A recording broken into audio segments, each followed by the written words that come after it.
Hey, what's up y'all, it's your girl Sha. Welcome and welcome back to my channel. Today's video is going to be a super quick one. So lately, your girl has just been off her hair, like completely over it. I'm going to have a whole nother video on my hair dilemma, so we'll get into that.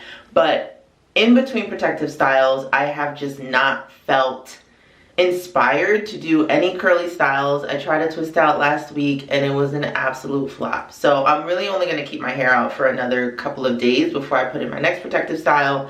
So in between that, I do sleek buns.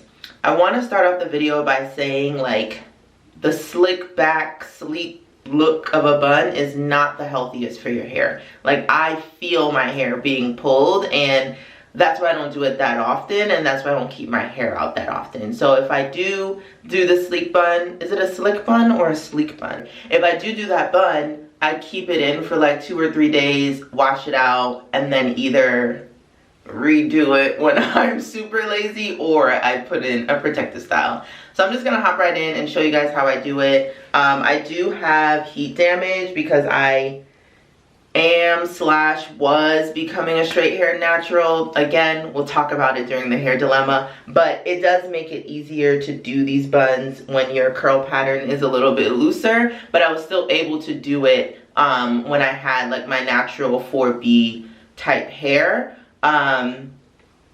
So it's still doable with either texture.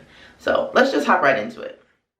Alright, so here are some of the products that you're going to need. Eco Style Gel, I use the olive oil. You need a Denman brush and a hard bristle brush. And then I have my aloe vera oil and my oil for my seborrheic dermatitis, as well as water in a spritzer.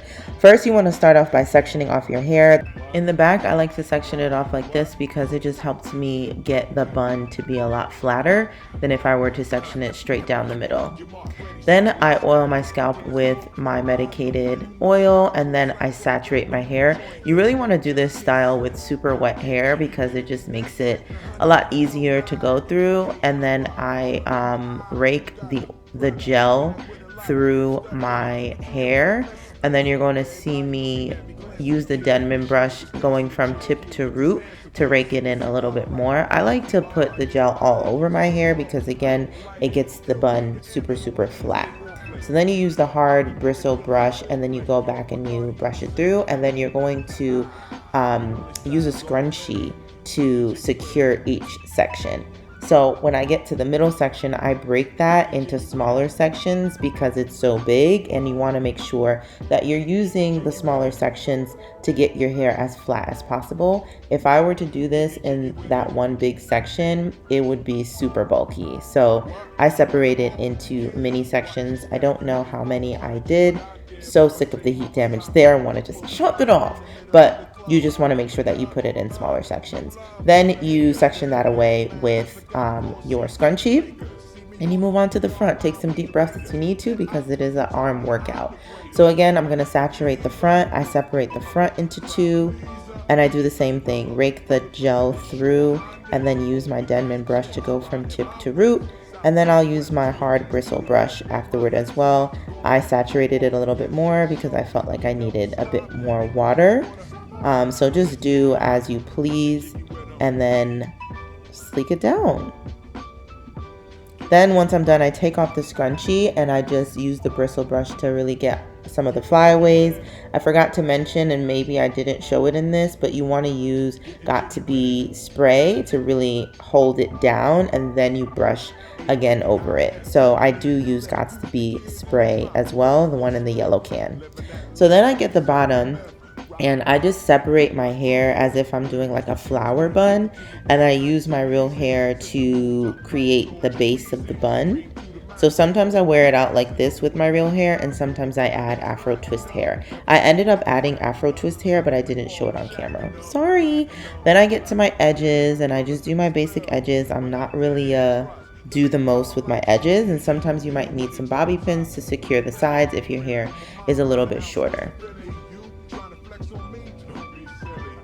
After you do that, you want to tie your hair down. You might go to sleep when you do this, or I kept it in for about 10 to 15 minutes. Okay, so after I tie it down, I'm gonna go and do my makeup and get ready, and then I'll come and show you guys what the final look looks like. I don't really keep it on for a specific amount of time, but I would recommend at least 10 to 15 minutes so that your hair can really like set. I know some people sit under the dryer. Don't have time for that, like at all. So I'm gonna go into my makeup, get dressed, and then I'll be back.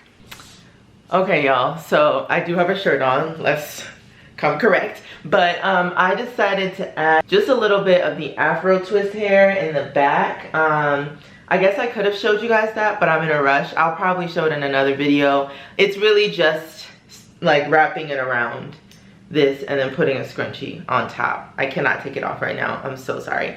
But this is the final look. It's super, super quick, very easy to do. Again, I would not recommend doing often, but